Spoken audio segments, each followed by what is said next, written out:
ஒரு முறை சிவபெருமானும் விஷ்ணு பகவானும் பேசிட்டு இருக்காங்க. அப்ப விஷ்ணு பகவான் சிவன் கிட்ட, நான் உங்க மேல அளவு கடந்த பக்தியா இருக்கேன், அந்த பக்தியை உறுதிப்படுத்துற விதமா உங்களுக்கு நான் 1008 தாமரை மலர்களை அர்ப்பணிக்க போறேன்னு சொல்றாரு.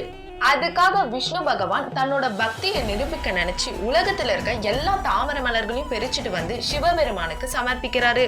அப்ப சிவபெருமான் விஷ்ணு பகவான் கொண்டுட்டு வந்த எந்த தாமரை மலர்களையும் ஏத்துக்காம கண்ணை மூடிட்டு மௌனமா சிரிக்கிறாரு.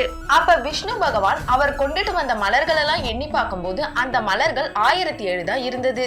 ஒரு மலர் குறைவா இருக்கிறதுனால தான் சிவபெருமான் கண்களை திறக்காம இருக்காருன்னு விஷ்ணு பகவானுக்கு புரியுது. அப்ப விஷ்ணு பகவான் சிவபெருமான் கிட்ட, நான் கமல கண்ணனா அறியப்படுறேன், என்னோட கண்கள் தாமரை மலர் போன்று அழகை உடையது, ஒரு மலர் குறைவா இருக்கிறதுனால என்னோட ஒரு கண்ணை உங்களுக்கு தாமரை மலரா நினைச்சு அர்ப்பணிக்கிறேன்னு சொல்லிட்டு அவரோட ஒரு கண்ணை எடுத்து சிவபெருமான் முன்னாடி பக்தியோட வைக்கிறாரு. விஷ்ணுவோட பக்தியில மகிழ்ந்த சிவபெருமான் புகழ் நிறைந்த சுதர்சன சக்கரத்தை விஷ்ணு பகவான் கிட்ட தராரு. உங்களுக்கு சிவபெருமான் பிடிக்கும்னா இந்த வீடியோக்கு லைக் பண்ணிட்டு கமெண்ட்ல சொல்லுங்க.